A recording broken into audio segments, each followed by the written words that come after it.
Mi sobrino de 15 años me acusó falsamente de abuso y mi familia me abandonó. Tiempo después la verdad salió a la luz y todos querían reconciliarse conmigo, pero yo no perdono. El mensaje llegó a las 11:47 de la noche de un martes.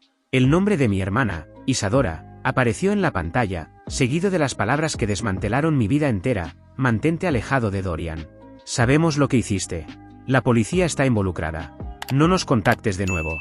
Estaba sentado en mi oficina en casa, aún con la ropa de trabajo de la firma de contabilidad, mirando esas líneas una y otra vez hasta que se volvieron borrosas. Mi esposa, Brianna, apareció en la puerta con el rostro tenso por la preocupación. ¿Qué pasa?, preguntó. Le entregué el teléfono y observé cómo su expresión cambiaba de confusión a puro horror. Esto no puede ser real, susurró. Dorian no haría, tú no harías algo así. Pero incluso mientras pronunciaba esas palabras, vi cómo la duda empezaba a germinar. Estaba en la manera en que dio un paso atrás, creando entre nosotros un espacio físico que antes no existía. A la mañana siguiente supe lo que Dorian había dicho. Según mi sobrino, yo había hecho avances inapropiados durante una barbacoa familiar 3 semanas antes, cuando él me ayudó a llevar unos suministros a mi auto. Afirmó que lo había acorralado en el garaje, que lo toqué indebidamente y que le dije cosas que lo hicieron sentir incómodo. Que había estado demasiado asustado para contarlo en ese momento, pero que la culpa lo consumió hasta que terminó confesándolo todo a su madre. Mi hermana le creyó de inmediato. Mis padres también. Mi hermano Ronan, a quien yo había ayudado a pagar la universidad, le creyó sin dudar. En apenas 48 horas, toda mi familia había tomado posición, y yo quedé completamente solo en el lado equivocado. Intenté llamar a Isadora, pero bloqueó mi número. Conduje hasta la casa de mis padres. Mi padre salió al porche con una expresión que nunca le había visto antes, asco puro mezclado con algo aún peor, una decepción tan honda que parecía haberlo envejecido 10 años en ese mismo instante. Vete, dijo. Si vuelves, llamaré a la policía yo mismo. Papá, por favor, solo escúchame. Nada de esto pasó. No sé por qué está diciendo estas cosas, pero... No te atrevas a llamar mentiroso a mi nieto, interrumpió. Su voz se quebró. Te crié mejor que esto. O eso pensé. La puerta se cerró. Me quedé allí, en ese mismo porche donde había aprendido a andar en bicicleta, donde tomé mis fotos del baile de graduación, donde anuncié mi compromiso con Brianna. Ahora ese lugar era territorio hostil. Brianna aguantó solo 4 días más. Regresé a casa después de reunirme con un abogado y encontré sus maletas listas junto a la puerta. Necesito tiempo, dijo sin ser capaz de mirarme a los ojos. Necesito procesar todo esto. ¿Procesar qué? Tú me conoces. Me has conocido durante 12 años. Sabes que yo jamás. Pensé que te conocía, me interrumpió, ya llorando. Pero mi mamá recordó esa vez que hiciste voluntariado en el centro juvenil, y como siempre querías estar cerca cuando mi sobrino venía de visita, y de repente todo se siente distinto. Necesito espacio para pensar con claridad. Tu mamá, la traición me atravesó más de lo que esperaba. ¿Ella te metió estas ideas? Ella está preocupada. Todos lo están. Y yo, no puedo quedarme aquí ahora mismo. No puedo mirarte sin preguntarme. Y se fue. La casa entera resonó con su ausencia. La investigación policial fue exhaustiva y humillante. Di declaraciones, entregué mis registros telefónicos y respondí preguntas que me hacían sentir la piel arder. El detective Kael llevó el caso con un profesionalismo distante, pero en su mirada podía leer el juicio. En su experiencia, donde había humo, casi siempre había fuego. Tu sobrino parece creíble, dijo Kael durante una de las entrevistas. Es consistente con su historia. Muestra una angustia genuina al hablar del incidente. Porque él cree lo que está diciendo, respondí. Pero eso no lo convierte en verdad. O quizá tú eres muy bueno ocultando tus intenciones, replicó Kael, recostándose en su silla. Lo he visto antes, personas que parecen normales, confiables, respetadas en sus comunidades, hasta que empezamos a cavar más profundo. Cavaron. Y no encontraron nada, porque no había absolutamente nada que encontrar.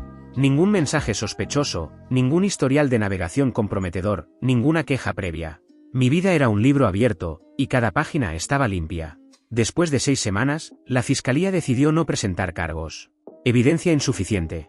Una conclusión que no dejó satisfecho a nadie. Esto no significa que seas inocente, escribió Isadora en el único correo que me envió después de que cerraran la investigación.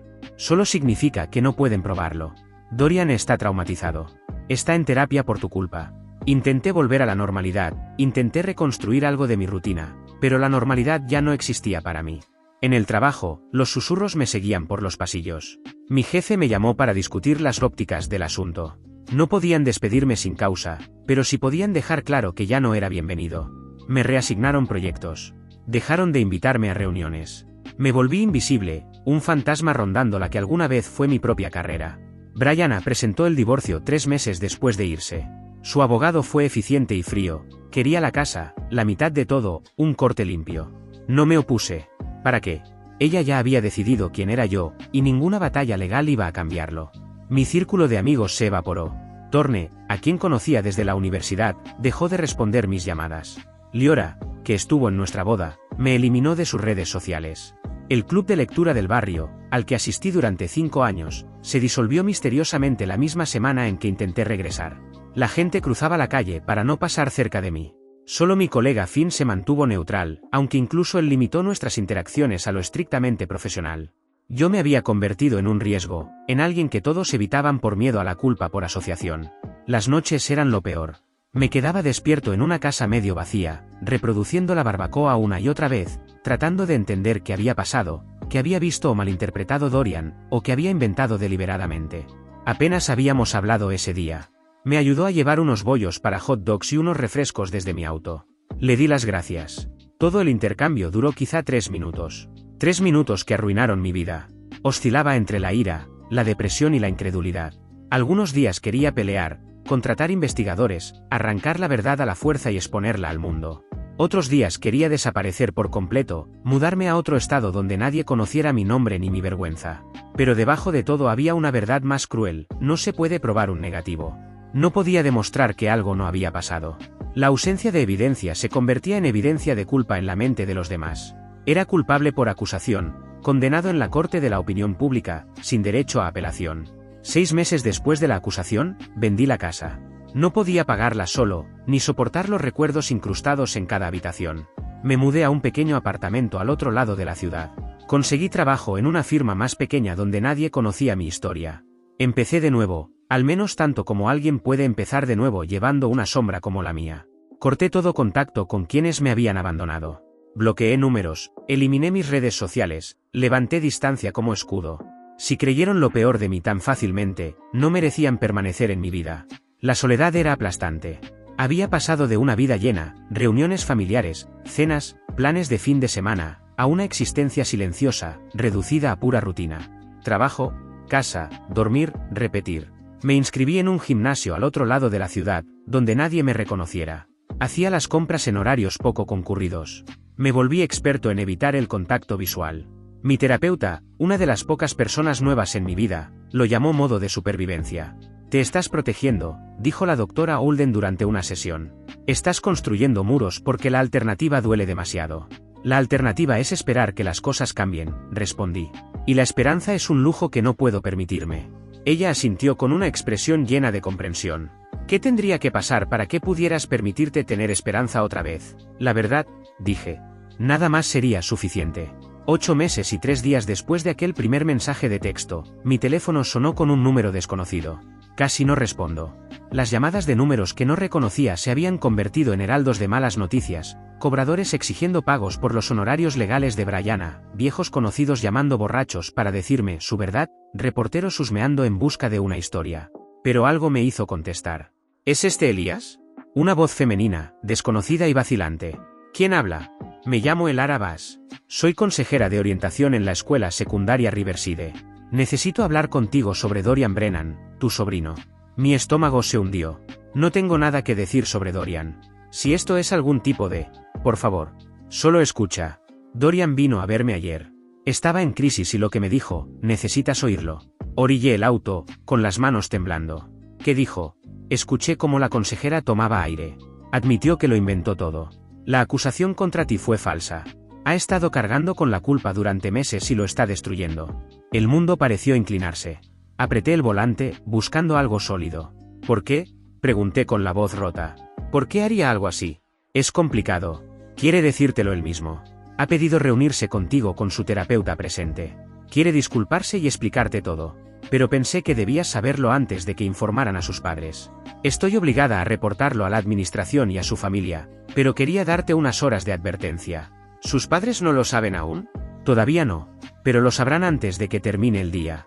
Te llamo a ti primero porque fue tu vida la que destruyó. Mereces saberlo antes de que todos empiecen a procesarlo. Cuando colgó, me quedé dentro del auto durante 20 minutos.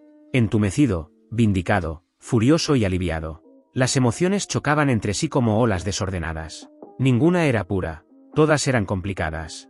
La verdad, por fin, estaba fuera. Pero no se sentía como una victoria. Se sentía como caminar entre ruinas. Por la tarde, mi teléfono estalló de mensajes. Isadora llamó 14 veces. Mi madre dejó un correo de voz tan lleno de llanto que apenas podía entender sus palabras. Ronan, mi hermano, envió un texto larguísimo que empezaba con "lo siento mucho" y terminaba con "por favor, llámame". El número de mi exesposa Brianna apareció, desapareció, volvió a aparecer. Los ignoré a todos. Al día siguiente, me reuní con Dorian, su terapeuta llamado Dr. Garrick, y Elara en la escuela. Dorian lucía terrible, los ojos hundidos, más delgado de lo que recordaba, con la postura encorvada de alguien mucho mayor que sus 15 años. Lo siento, dijo apenas me vio. Su voz se quebró. Lo siento tanto, tío Elías.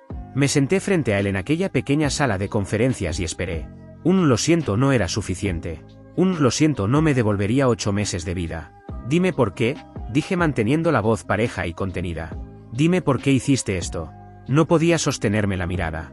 Estaba enojado con mi mamá, más que nada. Había empezado a salir con un tipo, Harlan, y lo odiaba. Siempre estaba allí, siempre actuando como si fuera mi papá. Intenté hablar con ella, pero dijo que estaba siendo difícil, que tenía que darle una oportunidad. Así que me acusaste de agresión, murmuré. Las palabras sabían amargas. Esa fue tu solución. Quería que me prestara atención, que me tomara en serio, y sabía que me creería porque tú siempre estabas cerca y eras hombre, y ella siempre ha sido paranoica con esas cosas. Pensé que si decía que algo había pasado, rompería con Harlan y se enfocaría en mí otra vez. Pensaste que rompería con su novio, repetí lentamente. Así que destruiste mi matrimonio, mi carrera, mi relación con toda mi familia por atención. No pensé que llegaría tan lejos, sollozó con las lágrimas corriéndole por la cara. Pensé que habría drama, tal vez discusiones familiares, pero que luego pasaría. No sabía que llamarían a la policía. No sabía que todos te iban a cortar. Y cuando todo empezó, ya no podía echarme atrás. Todos me creyeron tan completamente, mamá estaba tan orgullosa, tan enfocada en mí. Papá me prestaba atención por primera vez en años. Los abuelos llamaban constantemente. Yo era la víctima, y a todos les importaba.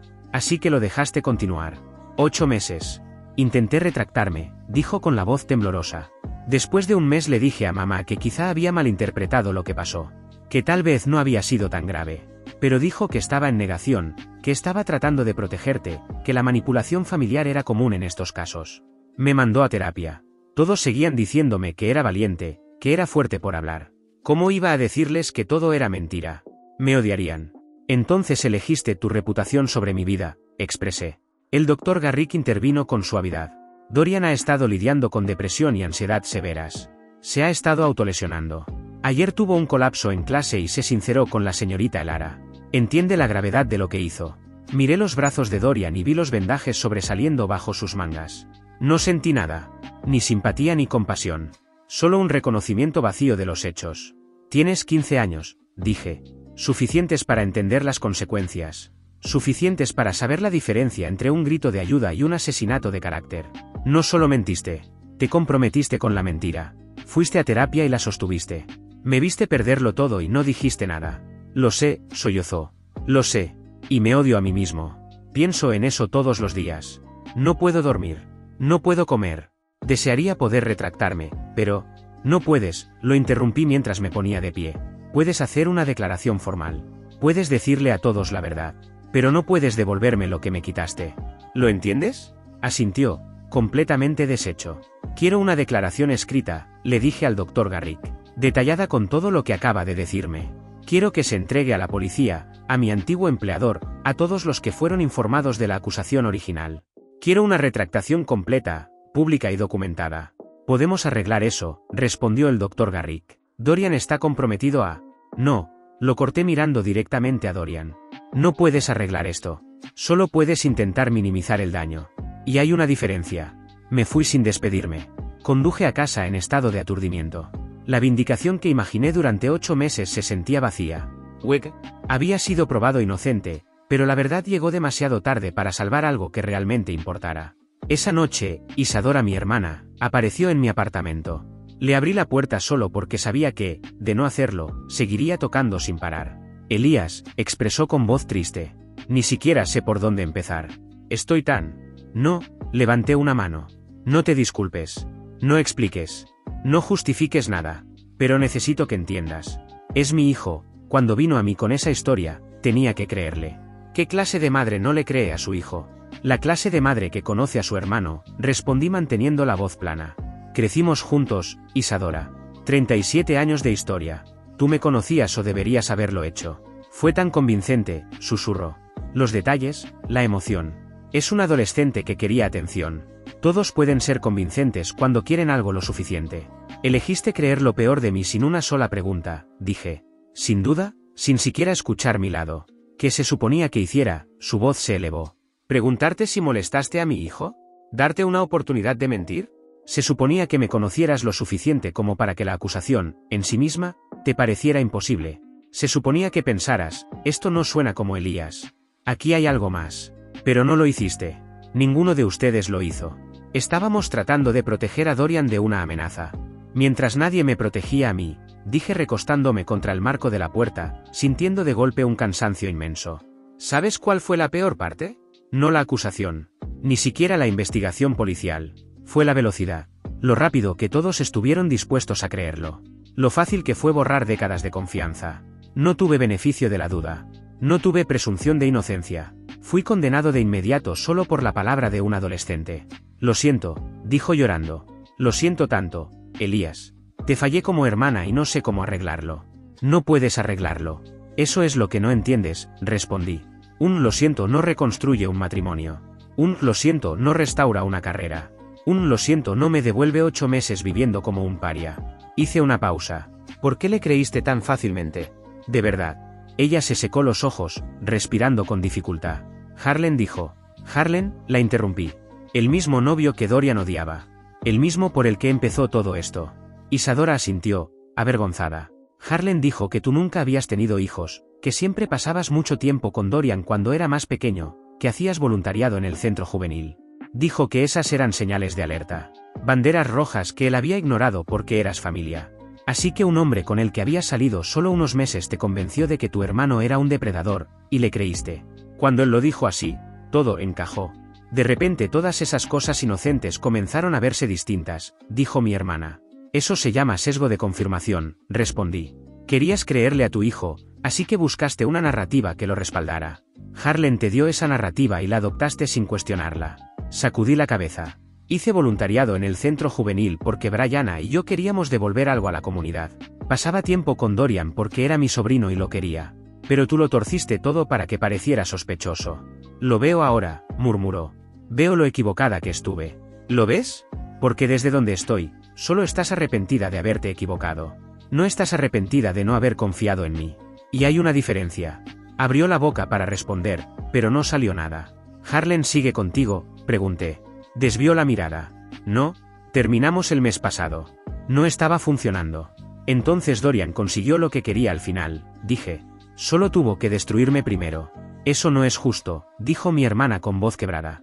Nada de esto es justo, Isadora. Ese es el punto. Mi madre llamó después, luego mi padre, después Ronan. Todos querían hablar, explicar, pedir perdón. Dejé que las llamadas fueran al buzón de voz. Escuché los mensajes una vez, luego los borré. Mi madre insistió. Por favor, Elías. Eres mi hijo. Cometí un error terrible. Todos lo hicimos. Pero seguimos siendo familia. Eso tiene que significar algo. ¿Lo significaba? Ya no estaba seguro. Brianna, mi exesposa, llegó 2 días después. Se veía distinta, más dura, como si los últimos 8 meses hubieran limado algo suave en ella. Lo escuché, dijo desde la puerta. Dorian confesó y veo ahora el error que cometí. Las palabras me salieron tranquilas, casi frías. Cuando más te necesitaba, te fuiste. Escuchaste la paranoia de tu madre antes que confiar en el hombre con el que te casaste. Elegiste la duda sobre la fe. Estaba asustada, confundida. Todos me decían. Todos estaban equivocados. Pero no esperaste a averiguarlo. No te quedaste a mi lado. Te fuiste al primer signo de problema, y presentaste el divorcio. El divorcio no es final aún. ¿Podríamos? No, le dije. No podríamos.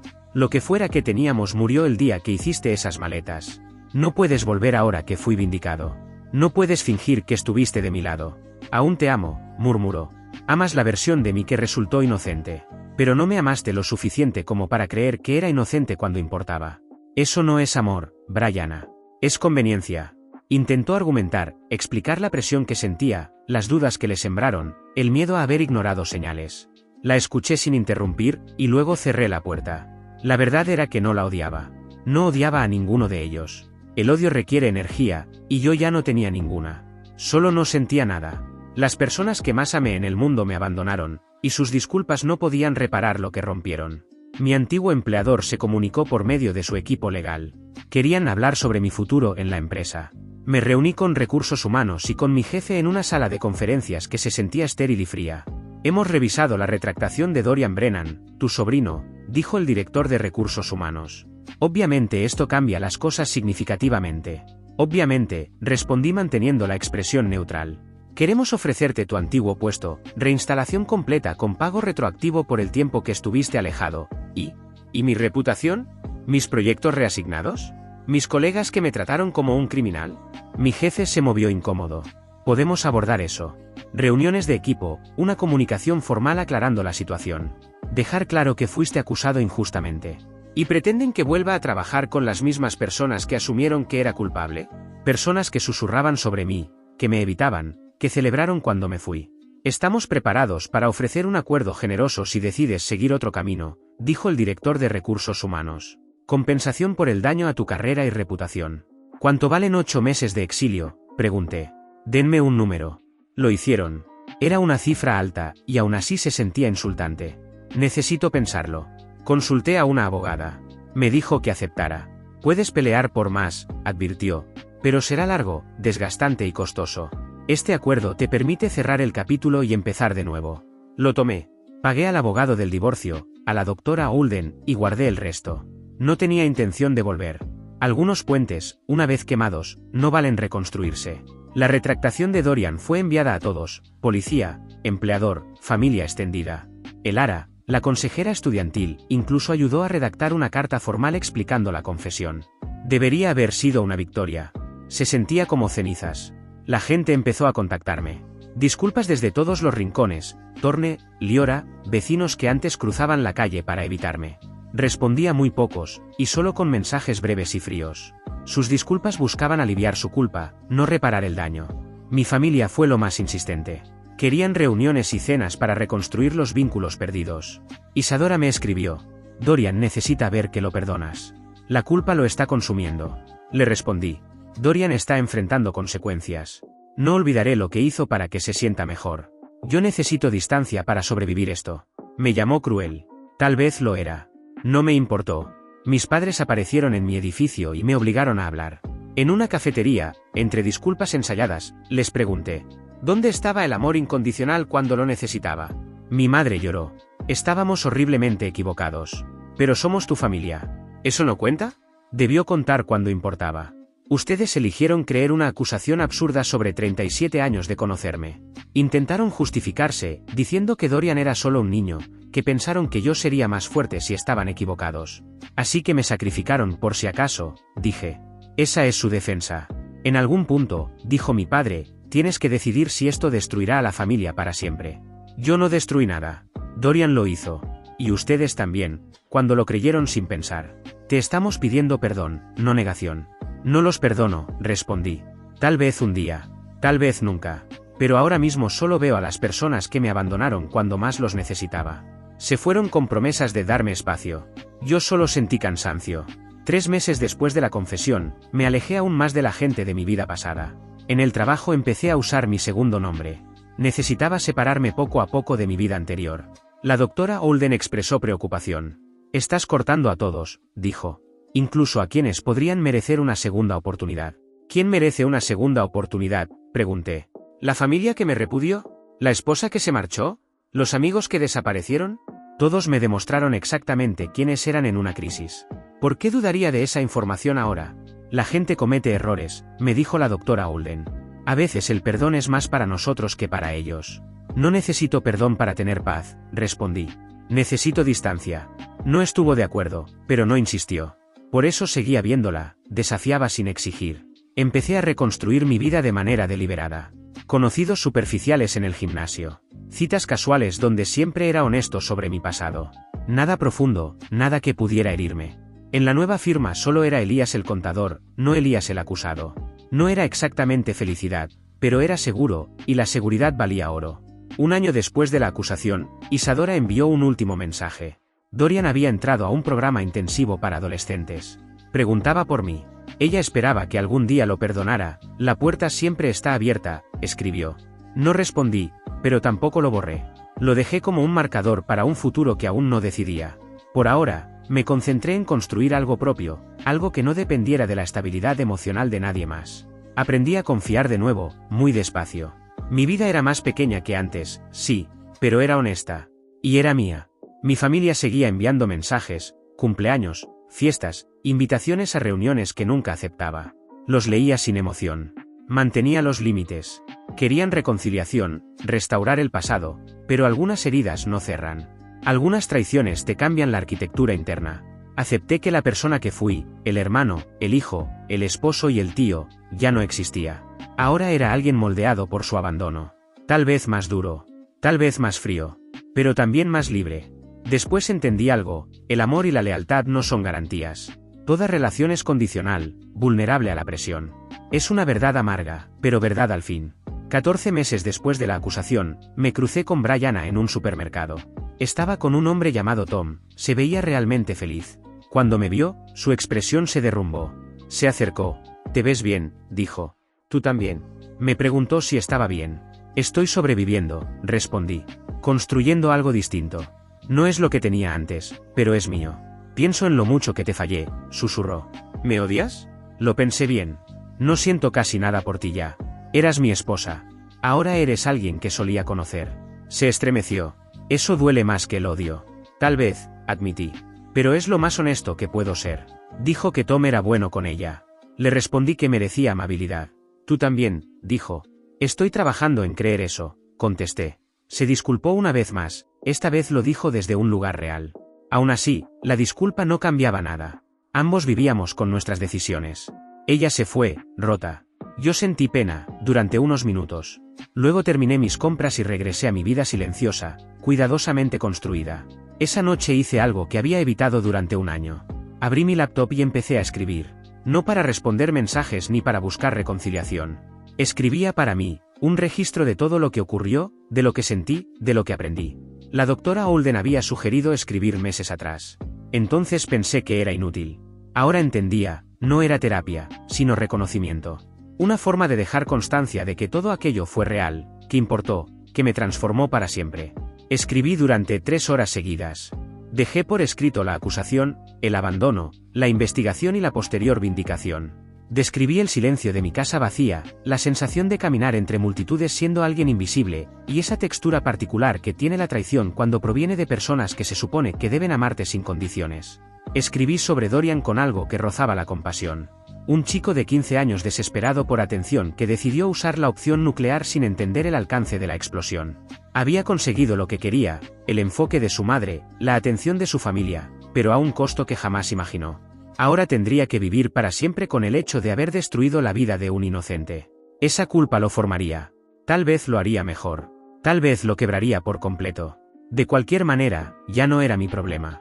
En el resto del documento escribí sobre todos los demás, sobre Isadora y su decisión automática de creer lo peor, sobre mis padres, mi hermano y amigos, retratando la cascada de abandonos y la fragilidad brutal de la confianza, y sobre Brianna, cuya fe se desmoronó en el momento en que más necesitaba que permaneciera firme. En conjunto, dejé plasmado cómo una sola acusación había revelado quién era cada persona cuando importaba, y cómo ese descubrimiento había cambiado irreversiblemente mi visión del amor, la lealtad y la familia. Cuando terminé, el sol ya estaba saliendo.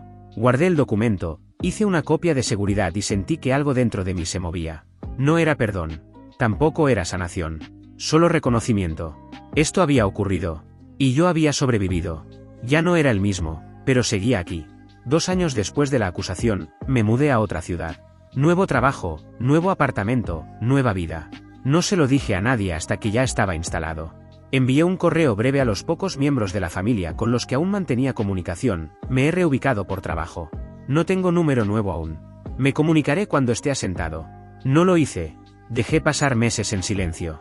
Intentaron localizarme por redes sociales, por mi antigua firma, por contactos mutuos. No lograron nada. Había cubierto mis huellas, desapareciendo tanto como se puede desaparecer en la era digital. Antes de irme, tuve una última sesión con la doctora Holden. «¿Estás huyendo?», observó. «Estoy comenzando de nuevo. Es distinto». «¿Sí lo es?». «Estás cortando lazos, borrando conexiones, intentando dejar atrás el pasado». «El pasado me destruyó. ¿Por qué querría llevármelo?». Se quedó pensando. «Porque no puedes huir de lo que llevas dentro. Puedes cambiar de ciudad, de número, de trabajo, pero la traición, el dolor, la ira, eso viaja contigo». «¿Y cuál es tu sugerencia?». «Volver, perdonar a todos, fingir que está bien». «Mi sugerencia», dijo con calma, «es que la sanación no requiere estar cerca de quienes te hirieron. Puedes procesarlo, trabajarlo, y aún así mantener distancia.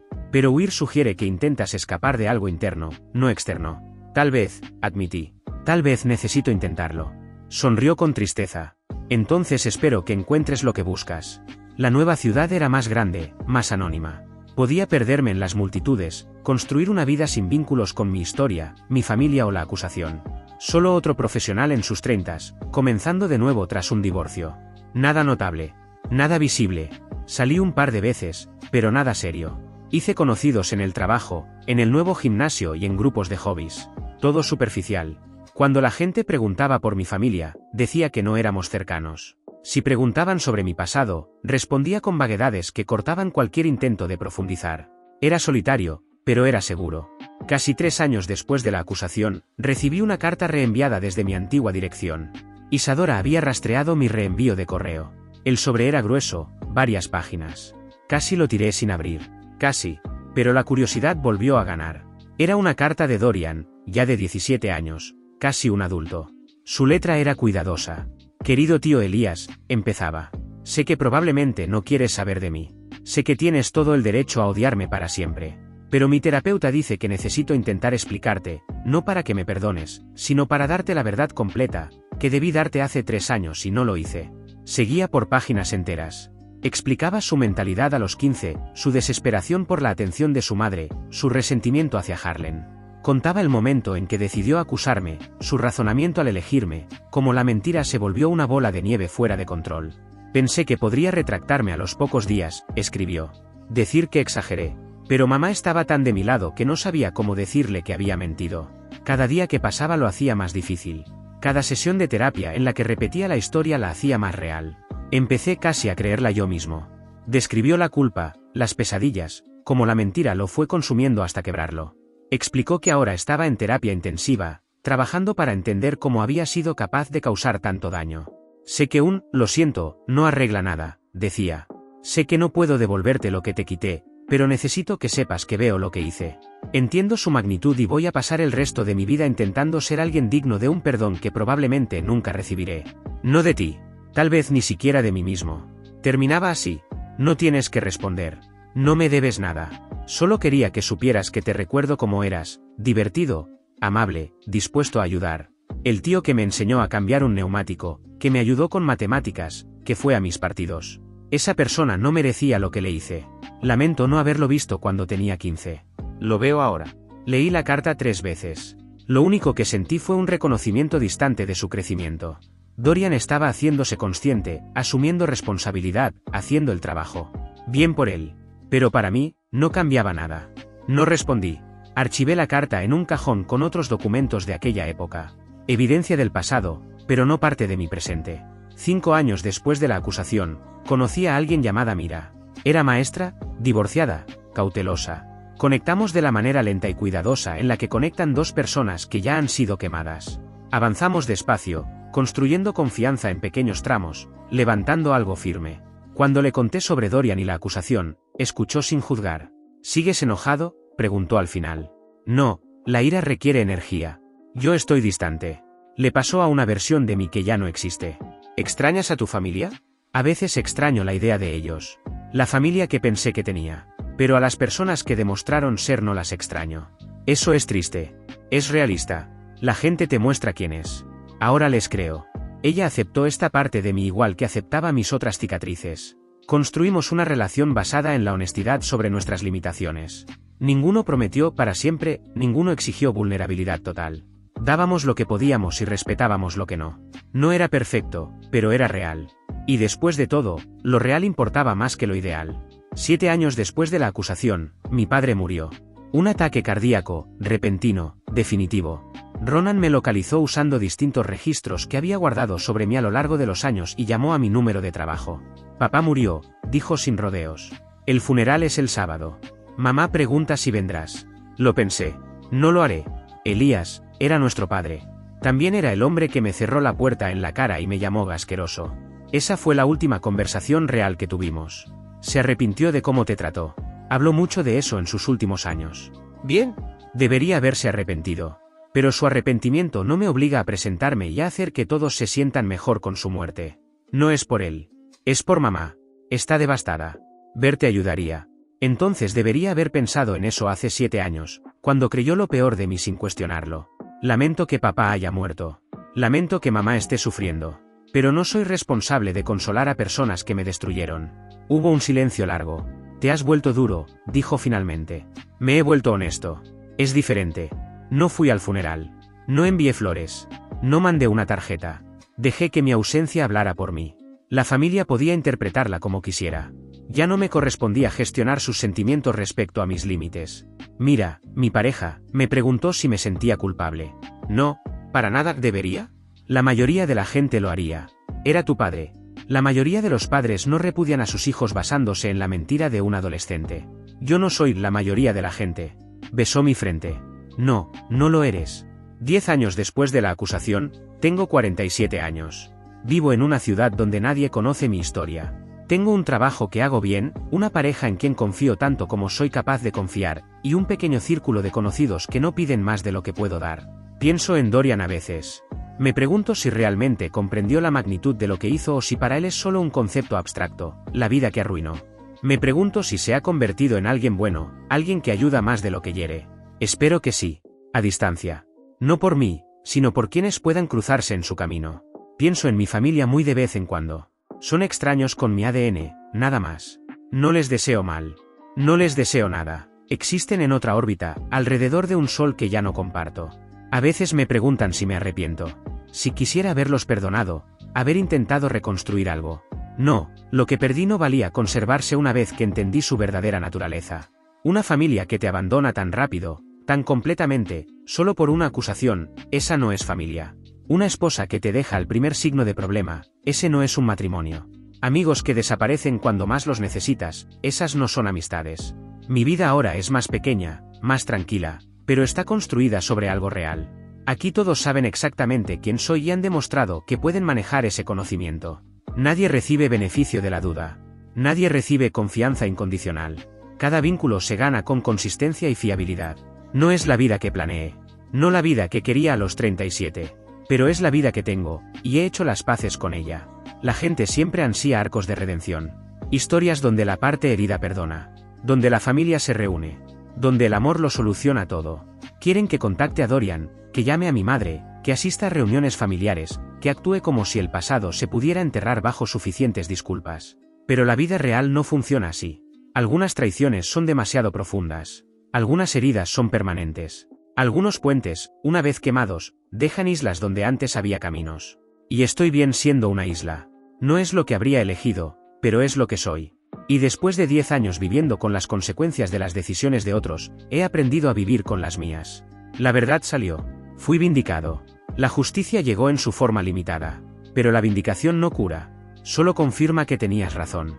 Y tener razón no hace la soledad más fácil, pero la vuelve honesta. Y la soledad honesta es mejor que la pertenencia falsa. Aquí es donde estoy. Y aquí es, probablemente, donde me quedaré. No amargo, no enojado, no buscando reconciliación. Solo viviendo en la vida que construí a partir de las ruinas de la que perdí. Es suficiente. Tiene que serlo. Porque no hay nada más que buscar. Gracias por ver. Si aún no te has suscrito, por favor hazlo y activa la campana de notificaciones para mantenerte al día con más historias impactantes de la vida real que suceden a tu alrededor.